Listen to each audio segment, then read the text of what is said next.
أشهد أن لا إله إلا الله وحده لا شريك له وأشهد أن محمدا عبده ورسوله أما بعد فأعوذ بالله من الشيطان الرجيم بسم الله الرحمن الرحيم الحمد لله رب العالمين الرحمن الرحيم مالك يوم الدين إياك نعبد وإياك نستعين اهدنا الصراط المستقيم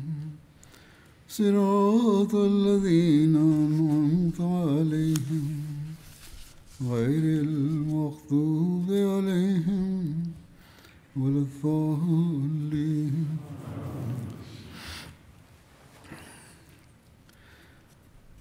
ಮಕ್ಕಾ ವಿಜಯದ ನಂತರ ಮಕ್ಕಾ ಪ್ರವೇಶದ ಕುರಿತು ಕಳೆದ ಕುತುಬಾದಲ್ಲಿ ಪ್ರಸ್ತಾಪಿಸಲಾಗುತ್ತಿತ್ತು.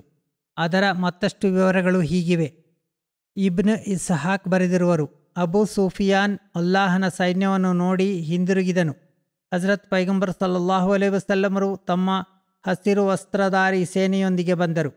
ಇಬ್ನು ಸಅದ್ ಬರೆದಿರುವರು, ಹಜರತ್ ಪೈಗಂಬರ್ ಸಲ್ಲಲ್ಲಾಹು ಅಲೈಹಿ ವಸಲ್ಲಮರು ಹಜರತ್ ಅಬೂಬಕರ್ ರಲಿಯಲ್ಲಾಹು ಅನ್ಹು ಮತ್ತು ಹಜರತ್ ಉಸೈದ್ ಬಿನ್ ಹುಝೈರಾ ರಲಿಯಲ್ಲಾಹು ಅನ್ಹುರ ನಡುವೆ ತಮ್ಮ ಕಸ್ವಾ ಎಂಬ ಹೆಸರಿನ ಒಂಟೆಯ ಮೇಲೆ ಕುಳಿತಿದ್ದರು. ಆ ವೇಳೆ ಹಜರತ್ ಪೈಗಂಬರ್ ಸಲ್ಲಲ್ಲಾಹು ಅಲೈಹಿ ವಸಲ್ಲಮರು ಸೂರಾ ಫತಹ್ ಪಾರಾಯಣ ಮಾಡುತ್ತಿದ್ದರು. ಹಜರತ್ ಪೈಗಂಬರ್ ಸಲ್ಲಲ್ಲಾಹು ಅಲೈಹಿ ವಸಲ್ಲಮರು ಮಕ್ಕಾವನ್ನು ಪ್ರವೇಶಿಸಿದಾಗ ಜನರು ಅವರನ್ನು ಭೇಟಿಯಾಗಲು ಮುಂದೆ ಬಂದರು. ವಿನಮ್ರತೆಯ ಕಾರಣದಿಂದ ಹಜರತ್ ಪೈಗಂಬರ್ ಸಲ್ಲಲ್ಲಾಹು ಅಲೈಹಿ ವಸಲ್ಲಮರ ಶಿರಸ್ಸು ಬಾಗಿ ಪೀಠವನ್ನು ತಗುಲುತ್ತಿತ್ತು. ಅವರು ಕಪ್ಪು ಬಣ್ಣದ ಮುಂಡಾಸನ್ನು ಕಟ್ಟಿದ್ದರು. ಅವರ ಧ್ವಜದ ಬಣ್ಣವು ಕಪ್ಪಾಗಿತ್ತು. ಅಲ್ಲಾಹುಮ್ಮ ಇನ್ನಲ್ ಐಷ ಐಷಲ್ ಆಖಿರ ಎಂದು ಹಜರತ್ ಪೈಗಂಬರ್ ಸಲ್ಲಲ್ಲಾಹು ಅಲೈಹಿ ವಸಲ್ಲಂ ಹೇಳಿದರು. ಎಂದರೆ, ಹೇ ಅಲ್ಲಾಹನೇ, ಖಂಡಿತವಾಗಿಯೂ ನಿಜವಾದ ಜೀವನವು ಪರಲೋಕದ ಜೀವನವೇ ಆಗಿದೆ. ನ್ಯಾಯ ಮತ್ತು ಸಮತೆಯಿಂದ ಮತ್ತೊಂದು ಅಂಶವೆಂದರೆ, ಅವರು ಬಿಡುಗಡೆಗೊಳಿಸಿದ ತಮ್ಮ ಗುಲಾಮ ಹಜರತ್ ಝೈದ್ ಬಿನ್ ಹಾರಿಷರ ಪುತ್ರ ಉಸಾಮಾ ಬಿನ್ ಝೈದರನ್ನು ತಮ್ಮ ಹಿಂದೆ ಕುಳ್ಳಿರಿಸಿಕೊಂಡಿದ್ದರು. ಅವರು ರಂಜಾನ್ 20ರಂದು ಮಕ್ಕಾಕ್ಕೆ ಪ್ರವೇಶಿಸಿದರು. ಆ ವೇಳೆ ಸೂರ್ಯೋದಯವಾಗಿ ಸ್ವಲ್ಪ ಸಮಯ ದಾಟಿ ಹೋಗಿತ್ತು. ಹಜರತ್ ಮಸೀಹ್ ಮೌದ್ ಅಲೈಹಿಸ್ಸಲಾಂ ಅವರು ಹೇಳುತ್ತಾರೆ, ಅಲ್ಲಾಹನ ವಿಶೇಷ ದಾಸರಿಗೆ ನೀಡಲಾಗಿರುವ ಈ ಉನ್ನತಿಯ ವಿನಯದ ರೂಪದಲ್ಲಿ ಆಗಿರುತ್ತದೆ. ಆದರೆ ಶೈತಾನನ ಉನ್ನತಿಯು ಅಹಂಕಾರದಿಂದ ಕೂಡಿರುತ್ತದೆ. ನೋಡಿರಿ, ಇದೇ ಮಕ್ಕಾದಲ್ಲಿ ತೀವ್ರ ವಿರೋಧ ಮತ್ತು ನೋವುಗಳನ್ನು ಅನುಭವಿಸುತ್ತಿದ್ದ ದಿನಗಳಲ್ಲಿ ನಮ್ಮ ನೇತಾರ ಹಜರತ್ ಪೈಗಂಬರ್ ಸಲ್ಲಲ್ಲಾಹು ಅಲೈಹಿ ವಸಲ್ಲಮರು ಯಾವ ರೀತಿಯಲ್ಲಿ ತಮ್ಮ ಶಿರಸ್ಸನ್ನು ಬಾಗಿಸಿ ಸಾಷ್ಟಾಂಗ ಮಾಡುತ್ತಿದ್ದರೋ ಅದೇ ರೀತಿಯಲ್ಲಿ ಮಕ್ಕವನ್ನು ಜಯಿಸಿದಾಗಲೂ ತಮ್ಮ ಶಿರಸ್ಸನ್ನು ಬಾಗಿಸಿ ಸಾಷ್ಟಾಂಗ ಮಾಡಿದರು. ನಾನು ಇದರಿಂದ ಯಾವ ಸ್ಥಿತಿಯಲ್ಲಿ ತೆರಳಿದ್ದೆ ಮತ್ತು ಈಗ ಯಾವ ರೀತಿಯಲ್ಲಿ ಮರಳಿ ಬಂದಿದ್ದೇನೆ ಎಂದು ಅವರು ನೋಡಿದಾಗ ಅವರ ಹೃದಯವು ಅಲ್ಲಾಹನ ಕೃತಜ್ಞತೆಯಿಂದ ತುಂಬಿ ಹೋಗಿರುತ್ತಿತ್ತು ಮತ್ತು ಅವರು ಅಲ್ಲಾಹನಿಗೆ ಶಿರಸಾಷ್ಟಾಂಗ ಮಾಡಿದರು. ಹಜರತ್ ಮುಸ್ಲಿಮ್ ಮೌದ್ ರಲಿಯಲ್ಲಾಹು ಅನ್ಹು ಹೇಳುತ್ತಾರೆ, ಹಜರತ್ ಪೈಗಂಬರ್ ಸಲ್ಲಲ್ಲಾಹು ಅಲೈಹಿ ವಸಲ್ಲಮರು ಮಕ್ಕಾಕ್ಕೆ ಪ್ರವೇಶಿಸಿದಾಗ ತಾವು ಎಲ್ಲಿ ತಂಗುವಿರಿ ಎಂದು ಜನರು ಅವರೊಡನೆ ಕೇಳಿದರು. ಆಗ ಹಜರತ್ ಪೈಗಂಬರ್ ಸಲ್ಲಲ್ಲಾಹು ಅಲೈಹಿ ವಸಲ್ಲಮರು ಹೇಳಿದರು, ಅಖಿಲ್, ನಮಗೆ ಯಾವುದೇ ಮನೆಯನ್ನು ಬಿಟ್ಟಿದ್ದಾರೆಯೇ? ಅಂದರೆ ನನ್ನ ಆಪ್ತರು ಮತ್ತು ಸಂಬಂಧಿಕರು ನನ್ನ ಎಲ್ಲ ಆಸ್ತಿಗಳನ್ನು ಮಾರಾಟ ಮಾಡಿದ್ದಾರೆ. ಅನಂತರ ಅವರು ಹೇಳಿದರು, ನಾವು ಕೈಫ್ ಬನಿ ಕಿಯಾನದಲ್ಲಿ ತಂಗಿದೆವು ಮತ್ತು ಅದು ಮಕ್ಕಾದ ಒಂದು ಮೈದಾನವಾಗಿತ್ತು. ಅಲ್ಲಿ ಖುರೈಶಿ ಮತ್ತು ಬನಿ ಕಿನಾನಾದ ಅವರು ಒಟ್ಟಾಗಿ ಪ್ರಮಾಣ ಮಾಡಿದ್ದರು. ಬನು ಹಾಶಿಮ್ ಮತ್ತು ಬನು ಅಬ್ದುಲ್ ಮುತಲಿಬ್ ಮೊಹಮ್ಮದ್ ರಸೂಲುಲ್ಲಾಹ್ ಸಲ್ಲಲ್ಲಾಹು ಅಲೈಹಿ ವಸಲ್ಲಮರನ್ನು ಹಿಡಿದು ನಮಗೆ ಒಪ್ಪಿಸುವ ತನಕ, ಅವರಿಗೆ ಬೆಂಬಲ ನೀಡುವುದನ್ನು ನಿಲ್ಲಿಸುವ ತನಕ ನಾವು ಅವರೊಂದಿಗೆ ವಿವಾಹ ಸಂಬಂಧಗಳನ್ನು ಮತ್ತು ಕೊಡುಕೊಳ್ಳುವಿಕೆಯನ್ನು ವ್ಯವಹಾರಗಳನ್ನು ನಡೆಸುವುದಿಲ್ಲ. ಹಜರತ್ ಪೈಗಂಬರ್ ಸಲ್ಲಲ್ಲಾಹು ಅಲೈಹಿ ವಸಲ್ಲಮರು ಹಗಲಿನ ಕೆಲವು ಭಾಗವನ್ನು ತನ್ನ ಡೇರೆಯಲ್ಲಿ ಕಳೆದರು. ನಂತರ ಅವರು ತನ್ನ ಒಂಟೆ ಕಸ್ವಾವನ್ನು ತರಿಸಿಕೊಂಡು ಆಯುಧಗಳನ್ನು ಧರಿಸಿ ತಲೆಯ ಮೇಲೆ ಕವಚವನ್ನು ಹಾಕಿಕೊಂಡು ಒಂಟೆಯ ಮೇಲೆ ಸವಾರಿಯಾದರು. ಹಜರತ್ ಪೈಗಂಬರ್ ಸಲ್ಲಲ್ಲಾಹು ಅಲೈಹಿ ವಸಲ್ಲಮರೊಂದಿಗೆ ಹಜರತ್ ಅಬೂಬಕ್ಕರ್ ಇದ್ದರು. ಅವರು ಇವರೊಂದಿಗೆ ಹಜರತ್ ಪೈಗಂಬರ್ ಸಲ್ಲಲ್ಲಾಹು ಅಲೈಹಿ ವಸಲ್ಲಮರು ಮಾತನಾಡುತ್ತಿದ್ದರು. ಹಜರತ್ ಪೈಗಂಬರ್ ಸಲ್ಲಲ್ಲಾಹು ಅಲೈಹಿ ವಸಲ್ಲಮರು ಮಕ್ಕಾವನ್ನು ಪ್ರವೇಶಿಸಿದಾಗ ಕಾಬಾದ ಭವನದ ಸುತ್ತಲೂ 360 ವಿಗ್ರಹಗಳನ್ನು ಸ್ಥಾಪಿಸಲಾಗಿತ್ತು. ಹುಬುಲ್ ಅಲ ಅವು ಅತಿ ಎತ್ತರದ ವಿಗ್ರಹಗಳಾಗಿದ್ದವು. ಹಜರತ್ ಪೈಗಂಬರ್ ಸಲ್ಲಲ್ಲಾಹು ಅಲೈಹಿ ವಸಲ್ಲಮರ ಕೈಯಲ್ಲಿ ಕಮಾನು ಇತ್ತು. ಅವರು ಯಾವುದಾದರೂ ವಿಗ್ರಹದ ಬಳಿ ಹಾದು ಹೋಗುವಾಗ ವಿಗ್ರಹದ ಕಣ್ಣಿಗೆ ತಮ್ಮ ಬಾಣದಿಂದ ಚುಚ್ಚಿ ಹೀಗೆ ಹೇಳುತ್ತಿದ್ದರು: ಜಾಹಲ್ ಹಕ್ ವ ಜಹಕಲ್ ಬಾತಿಲು ಇನ್ನಲ್ ಬಾತಿಲ ಕಾನ ಜೌಖ. ಅಂದರೆ ಸತ್ಯ ಬಂದಿದೆ, ಸುಳ್ಳು ಅಳಿದು ಹೋಗಿದೆ, ಖಂಡಿತವಾಗಿಯೂ ಸುಳ್ಳು ಅಳಿದೇ ಹೋಗುತ್ತದೆ. ಹಜರತ್ ಪೈಗಂಬರ್ ಸಲ್ಲಲ್ಲಾಹು ಅಲೈಹಿ ವಸಲ್ಲಮರು ಕಾಬಾದ ಬಳಿಗೆ ತಲುಪಿ ಅವರನ್ನು ವೀಕ್ಷಿಸಿದರು. ಅನಂತರ ತಮ್ಮ ಸವಾರಿಯೊಂದಿಗೆ ಮುಂದೆ ಸಾಗಿ ತಮ್ಮ ಕೋಲಿನಿಂದ ಹಜರುಲ್ ಅಸ್ವದ್ ಮುಟ್ಟಿ ಅಲ್ಲಾಹು ಅಕ್ಬರ್ ಎಂದು ಹೇಳಿದರು. ಮುಸ್ಲಿಮರು ಸಹ ತಕ್ಬೀರ್ ಘೋಷಣೆಗಳನ್ನು ಕೂಗಿದರು. ಮಕ್ಕಾದ ವಾತಾವರಣವು ತಕ್ಬೀರ್ ಘೋಷಣೆಗಳೊಂದಿಗೆ ಮೊಳಗಿತು. ಅವಿಶ್ವಾಸಿಗಳು ಬೆಟ್ಟಗಳಿಂದ ಈ ದೃಶ್ಯಗಳನ್ನು ನೋಡುತ್ತಿದ್ದರು. ಹಜರತ್ ಪೈಗಂಬರ್ ಸಲ್ಲಲ್ಲಾಹು ಅಲೈಹಿ ವಸಲ್ಲಮರು ಬೈತುಲ್ಲಾದ ತವಾಫ್ ಮಾಡಿದರು. ಹಜರತ್ ಮುಹಮ್ಮದ್ ಬಿನ್ ಮುಸ್ಲಮ ಪೈಗಂಬರ್ ಸಲ್ಲಲ್ಲಾಹು ಅಲೈಹಿ ವಸಲ್ಲಮರ ಒಂಟೆಯ ಕಡಿವಾಣವನ್ನು ಹಿಡಿದಿದ್ದರು. ಹಜರತ್ ಪೈಗಂಬರ್ ಸಲ್ಲಲ್ಲಾಹು ಅಲೈಹಿ ವಸಲ್ಲಮರ ಸವಾರಿಯಿಂದ ಕೆಳಗಿಳಿದರು. ಒಂದು ವರದಿಯ ಪ್ರಕಾರ ಕಾಬಾದೊಳಗೆ ಹೋಗಿ ಅದರಲ್ಲಿದ್ದ ಪ್ರತಿಯೊಂದು ಚಿತ್ರವನ್ನು ಅಳಿಸಿ ಹಾಕಲು ಹಜರತ್ ಉಮರ್ ಬಿನ್ ಖತ್ತಾಬ್ ರಲಿಯಲ್ಲಾಹು ಅನ್ಹುನೊಡನೆ ಹಜರತ್ ಪೈಗಂಬರ್ ಸಲ್ಲಲ್ಲಾಹು ಅಲೈಹಿ ವಸಲ್ಲಂ ಆದೇಶಿಸಿದರು. ಕಾಬಾದಿಂದ ಎಲ್ಲ ಚಿತ್ರಗಳನ್ನು ಅಳಿಸಿ ಹಾಕುವ ತನಕ ಹಜರತ್ ಪೈಗಂಬರ್ ಸಲ್ಲಲ್ಲಾಹು ಅಲೈಹಿ ವಸಲ್ಲಮರು ಅದರೊಳಗೆ ಪ್ರವೇಶಿಸಲಿಲ್ಲ. ಹಜರತ್ ಪೈಗಂಬರ್ ಸಲ್ಲಲ್ಲಾಹು ಅಲೈಹಿ ವಸಲ್ಲಮರು ಮಕಾಮೆ ಇಬ್ರಾಹಿಮಿಗೆ ಬಂದು 2 ರಕಾತ್ ನಮಾಜ್ ಸಲ್ಲಿಸಿದರು. ಅನಂತರ ಅವರು ಝಮ್ಝಮ್ ಬಾವಿಯ ಬಳಿಗೆ ಬಂದರು. ಹಜರತ್ ಅಬ್ಬಾಸ್ ಬಿನ್ ಅಬ್ದುಲ್ ಮುತ್ತಲಿಬ್ ಅಥವಾ ಹಜರತ್ ಅಬು ಸುಫಿಯಾನ್ ಬಿನ್ ಹಾರಿಶ್ ಬಿನ್ ಅಬ್ದುಲ್ ಮುತ್ತಲಿಬ್ ಹಜರತ್ ಪೈಗಂಬರ್ ಸಲ್ಲಲ್ಲಾಹು ಅಲೈಹಿ ವಸಲ್ಲಮರಿಗಾಗಿ ಒಂದು ತೊಟ್ಟಿ ನೀರನ್ನು ತೆಗೆದುಕೊಂಡು ತಂದರು. ಹಜರತ್ ಪೈಗಂಬರ್ ಸಲ್ಲಲ್ಲಾಹು ಅಲೈಹಿ ವಸಲ್ಲಮರು ಆ ನೀರನ್ನು ಕುಡಿದರು ಮತ್ತು ಅದರಿಂದ ವಜು ಮಾಡಿದರು. ಸಹಾಬಿಯರು ಬೇಗನೆ ಹಜರತ್ ಪೈಗಂಬರ್ ಸಲ್ಲಲ್ಲಾಹು ಅಲೈಹಿ ವಸಲ್ಲಮರು ವಜು ಮಾಡಿದ ನೀರನ್ನು ತಮ್ಮ ಅಂಗೈಗಳಲ್ಲಿ ತೆಗೆದುಕೊಳ್ಳಲು ಆರಂಭಿಸಿದರು. ಸಹಾಬಿಯರು ಆ ನೀರನ್ನು ತಮ್ಮ ಮುಖಗಳ ಮೇಲೆ ಸವರುತ್ತಿದ್ದರು. ಅವಿಶ್ವಾಸಿಗಳು ಈ ದೃಶ್ಯವನ್ನು ನೋಡುತ್ತಾ, ಇಂತಹ ದೊಡ್ಡ ಸಾಮ್ರಾಟನ ಬಗ್ಗೆ ನಾವೆಂದೂ ಕೇಳಿಯೂ ಇಲ್ಲ, ನೋಡಿಯೂ ಇಲ್ಲ ಎಂದು ಆಶ್ಚರ್ಯದಿಂದ ಹೇಳಿದರು. ಹಬಲ್ ವಿಗ್ರಹವನ್ನು ಕೆಡವಿದಾಗ ಹಬಲ್ನನ್ನು ಕೆಡವಲಾಗಿದೆ ಎಂದು ಉಹುದಿನ ದಿನ ನೀವು ಹಬಲ್ ಹೆಸರನ್ನು ಹೇಳಿ ದೊಡ್ಡ ಅಹಂಕಾರದಿಂದ ವಾದಿಸುತ್ತಿದ್ದೀರಿ ಎಂದು ಹಜರತ್ ಜುಬೈರ್ ಬಿನ್ ಅವ್ವಾಮ್ ಅಬು ಸುಫಿಯಾನ್ರನ್ನು ಕೇಳಿದನು. ಆಗ ಅಬು ಸುಫಿಯಾನ್ ಹೇಳಿದರು: ಎಲೇ ಇಬ್ನ ಅವ್ವಾಮ್, ಈಗ ಆ ಮಾತುಗಳನ್ನು ಬಿಟ್ಟುಬಿಡು, ಏಕೆಂದರೆ ಮೊಹಮ್ಮದ್ ಪೈಗಂಬರ್ ಸಲ್ಲಲ್ಲಾಹು ಅಲೈಹಿ ವಸಲ್ಲಮರು ದೇವರ ಆದೇಶಕ್ಕಾಗಿ ಬೇರೆ ಯಾವುದೇ ಅವಶ್ಯವಿದ್ದಿದ್ದರೆ ಇದು ಆಗುತ್ತಿರಲಿಲ್ಲ ಎಂದು ನಾನು ಈಗ ತಿಳಿದುಕೊಂಡಿದ್ದೇನೆ. ಅನಂತರ ಹಜರತ್ ಪೈಗಂಬರ್ ಸಲ್ಲಲ್ಲಾಹು ಅಲೈಹಿ ವಸಲ್ಲಮರು ಕಾಬಾದ ಒಂದು ಬದಿಯಲ್ಲಿ ಕುಳಿತುಕೊಂಡರು. ಜನರು ಅವರ ಸುತ್ತಲೂ ಜಮಾಯಿಸಿದರು. ಆ ವೇಳೆ ಹಜರತ್ ಅಬೂಬಕ್ಕರ್ ರಲಿಯಲ್ಲಾಹು ಅನ್ಹು ಖಡ್ಗವನ್ನು ಕೈಯಲ್ಲಿ ಹಿಡಿದು ಪೈಗಂಬರರ ಸುತ್ತ ನಿಂತಿದ್ದರು. ಹಜರತ್ ಪೈಗಂಬರ್ ಸಲ್ಲಲ್ಲಾಹು ಅಲೈಹಿ ವಸಲ್ಲಮರು ಉಸ್ತಾಮ್ ಬಿನ್ ತಲ್ಹಾರನ್ನು ಕರೆದು ಕಾಬಾದ ಕೀಲಿಕೈಗಳನ್ನು ತರಲು ಹೇಳಿದರು. ಅವರು ತಮ್ಮ ತಾಯಿಯ ಬಳಿಗೆ ಹೋದರು. ಆಕೆ ಕೀಲಿಕೈಗಳನ್ನು ಕೊಡಲು ನಿರಾಕರಿಸಿದಳು. ಹಜರತ್ ಉಸ್ಮಾನ್ ಬಿನ್ ತಲ್ಹಾ ಅವರೊಡನೆ ಹೀಗೆ ಹೇಳಿದರು: ನೀವು ಕೀಲಿಕೈಗಳನ್ನು ಕೊಡದಿದ್ದರೆ ದೊಡ್ಡ ಅನಾಹುತ ನಡೆಯುವುದು ಎಂದು. ಅಂತೂ ಅವರ ತಾಯಿ ಕೀಲಿಕೈಗಳನ್ನು ಕೊಟ್ಟಳು. ಅವರು ಕೀಲಿಕೈಗಳನ್ನು ಹಿಡಿದು ಹಜರತ್ ಪೈಗಂಬರ್ ಸಲ್ಲಲ್ಲಾಹು ಅಲೈಹಿ ವಸಲ್ಲಮರ ಬಳಿಗೆ ಬಂದು ಅವರು ಕೀಲಿಕೈಗಳನ್ನು ಅವರಿಗೆ ಹಿಂದಿರುಗಿಸಿದರು ಮತ್ತು ಅವರು ಬಾಗಿಲನ್ನು ತೆರೆದರು. ಹಜರತ್ ಪೈಗಂಬರ್ ಸಲ್ಲಲ್ಲಾಹು ಅಲೈಹಿ ವಸಲ್ಲಮರು ಉಸಾಮಾ ಬಿನ್ ಝೈದ್ ಮತ್ತು ಬಿಲಾಲ್ ಬಿನ್ ರಬಾಹ್ರನ್ನು ಜೊತೆಗೆ ಕರೆದುಕೊಂಡು ಕಾಬಾದೊಳಗೆ ಪ್ರವೇಶಿಸಿದರು. ಕಾಬಾದ ಕೀಲಿಕೈಯನ್ನು ಹೊಂದಿದ್ದ ಉಸ್ಕಾನ್ ಬಿನ್ ತಲ್ಹಾ ಸಹ ಜೊತೆಗಿದ್ದರು. ಹಜರತ್ ಪೈಗಂಬರ್ ಸಲ್ಲಲ್ಲಾಹು ಅಲೈಹಿ ವಸಲ್ಲಮರು ಕಾಬಾದ ಬಾಗಿಲನ್ನು ಮುಚ್ಚಿ ದೀರ್ಘ ಸಮಯದವರೆಗೆ ಒಳಗೆ ಕುಳಿತಿದ್ದರು ಮತ್ತು ಅಲ್ಲಿ 2 ರಕಾತ್ ನಮಾಜ್ ಸಲ್ಲಿಸಿದರು. ಹಜರತ್ ಮುಸ್ಲಿಮ್ ಮೌದ್ ರಲಿಯಲ್ಲಾಹು ಅನ್ಹು ಹೀಗೆ ಹೇಳುತ್ತಾರೆ, ಈ ಮಾತನ್ನು ಚೆನ್ನಾಗಿ ನೆನಪಿಡಿರಿ.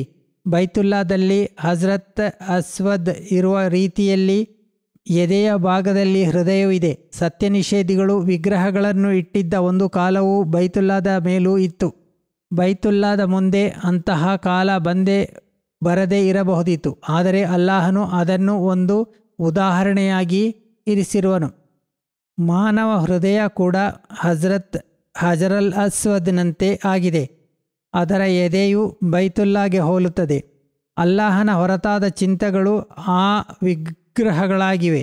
ಅವುಗಳು ಹೃದಯವೆಂಬ ಕಾಬಾದಲ್ಲಿ ಇರಿಸಲ್ಪಟ್ಟ 10,000 ಸಾತ್ವಿಕರ ಸಮೂಹದೊಂದಿಗೆ ನಮ್ಮ ನೇತಾರರಲ್ಲಿ ಆ ವಿಗ್ರಹಗಳಾಗಿವೆ. ಅವು ಹೃದಯವೆಂಬ ಈ ಕಾಬಾದಲ್ಲಿ ಇರಿಸಲ್ಪಟ್ಟಿವೆ.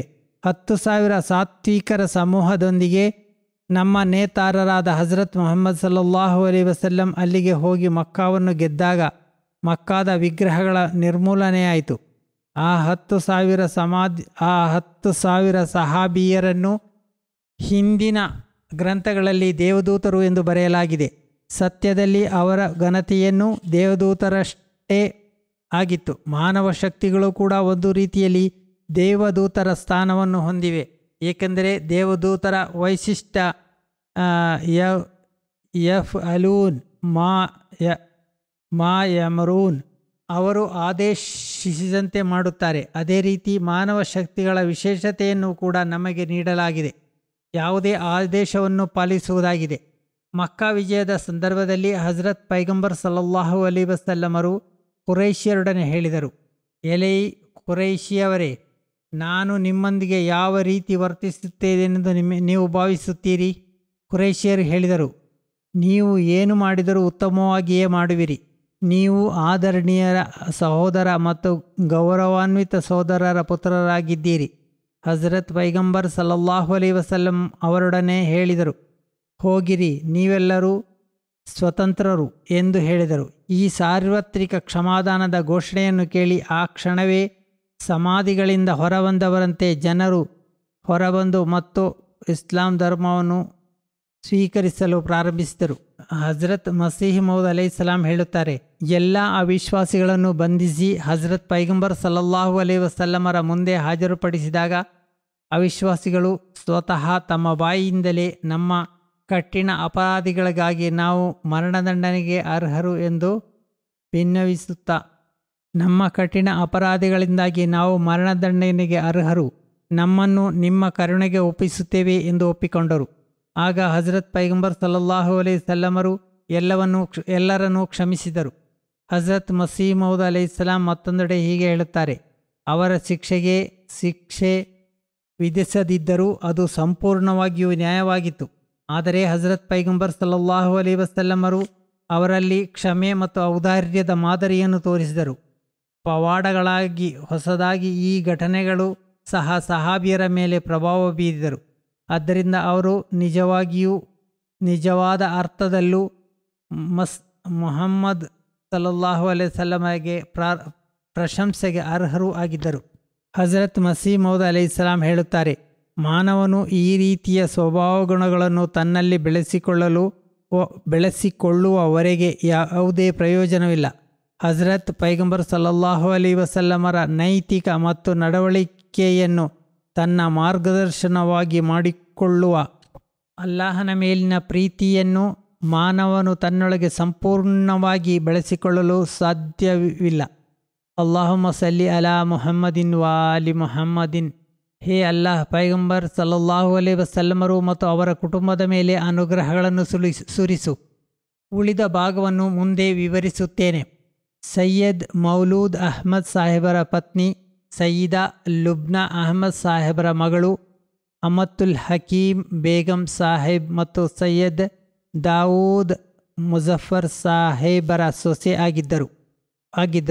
ಅವರ ವಿವಾಹವನ್ನು ಹಜರತ್ ಖಲೀಫತುಲ್ ಮಸೀಹ್ ಸಾಲಿಸ್ ನಡೆಸಿಕೊಟ್ಟಿದ್ದರು ಮತ್ತು ಉಪದೇಶ ನೀಡುತ್ತಾ ಹೀಗೆ ಹೇಳಿದ್ದರು: ವೈವಾಹಿಕ ಸಂಬಂಧಗಳು ಮರದಲ್ಲಿ ಕಸಿ ಕಟ್ಟುವ ರೀತಿಯಲ್ಲಿರುತ್ತದೆ. ಅವುಗಳನ್ನು ಆರಂಭದಲ್ಲಿ ಬಹಳ ಎಚ್ಚರಿಕೆಯಿಂದ ನೋಡಿಕೊಳ್ಳಬೇಕಾಗುತ್ತದೆ. ಪವಿತ್ರ ಕುರ್ಆನಿನ ನಿರ್ದೇಶನದ ಪ್ರಕಾರ ಈ ಸಂಗಮವನ್ನು ಕೌಲ್ ಸದೀದ್, ಸತ್ಯ ಮತ್ತು ನೇರವಾದ ಮಾತು ಎಂಬ ದಾರಗಳಿಂದ ಕಟ್ಟಬೇಕಾಗುತ್ತದೆ. ಆಗ ಮಾತ್ರ ಅದು ಸುರಕ್ಷಿತವಾಗಿರುತ್ತದೆ. ಅದರ ಜವಾಬ್ದಾರಿ ಕೇವಲ ಗಂಡ ಮತ್ತು ಹೆಂಡತಿಯ ಮೇಲೆ ಮಾತ್ರವಲ್ಲದೆ ಅವರ ಕುಟುಂಬದವರ ಮೇಲೂ ಪರಿಣಾಮ ಬೀರುತ್ತದೆ ಮತ್ತು ಅವರ ಸ್ನೇಹಿತರ ಮೇಲೂ ಇರುತ್ತದೆ. ಏಕೆಂದರೆ ಅನೇಕ ಸಮಸ್ಯೆಗಳು, ಸಂದೇಹಗಳು ಪರಿಣಾಮಕಾರಿಯಾಗಿ ಅಥವಾ ಚಾಡಿ ಮಾತುಗಳ ಪರಿಣಾಮವಾಗಿ ಅಥವಾ ಅಸಹನೆಯ ಪರಿಣಾಮವಾಗಿ ಅಥವಾ ಕೋಪದ ಪರಿಣಾಮವಾಗಿ ಹುಟ್ಟಿಕೊಳ್ಳುತ್ತವೆ. ಇವುಗಳನ್ನು ತಡೆಯಲು ಕೌಲ್ ಸದೀದ್ ಒಂದು ಬಹಳ ಬಲವಾದ ದಾರವಾಗಿದೆ. ಅವರೊಂದಿಗೆ ನನಗೆ ಕುಟುಂಬ ಸಂಬಂಧವೂ ಇತ್ತು. ಆದ್ದರಿಂದ ಹಜರತ್ ಖಲೀಫತುಲ್ ಮಸೀಹ್ ಸಾಲಿಸರ ಈ ಮಾತುಗಳನ್ನು ಲುಬಾ ಸಾಹಿಬ್ ತಮ್ಮ ಸಂಬಂಧಗಳಲ್ಲಿ ನಿಭಾಯಿಸಲು ಮತ್ತು ಕಾಪಾಡಿಕೊಳ್ಳಲು ಪ್ರಯತ್ನಿಸುತ್ತಿದ್ದರು ಎಂದು ನಾನು ಹೇಳಬಲ್ಲೆ. ಅವರು ನನ್ನ ಪತ್ನಿಯ ಅತ್ತಿಗೆಯೂ ಆಗಿದ್ದರು. ಅವರ ನಮಾಜಿನ ನಂತರ ನಿರ್ವಹಿಸಲಾಗುವುದು ಹಾಗೂ ಮಗ್ಫಿರತ್ ಮತ್ತು ದರ್ಜೆಗಳ ಉನ್ನತಿಗಾಗಿ ದುವಾ ಮಾಡುತ್ತೇನೆ.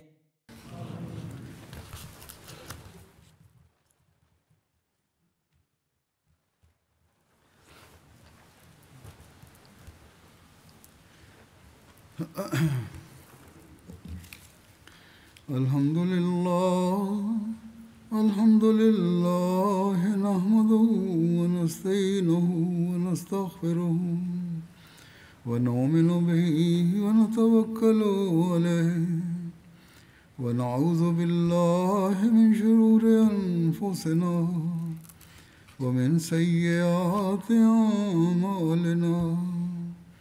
Man yahdihillahu fala mudilla lahu ومن يضلل فلا هادي له ونشهد أن لا إله إلا الله ونشهد أن محمدا عبده ورسوله.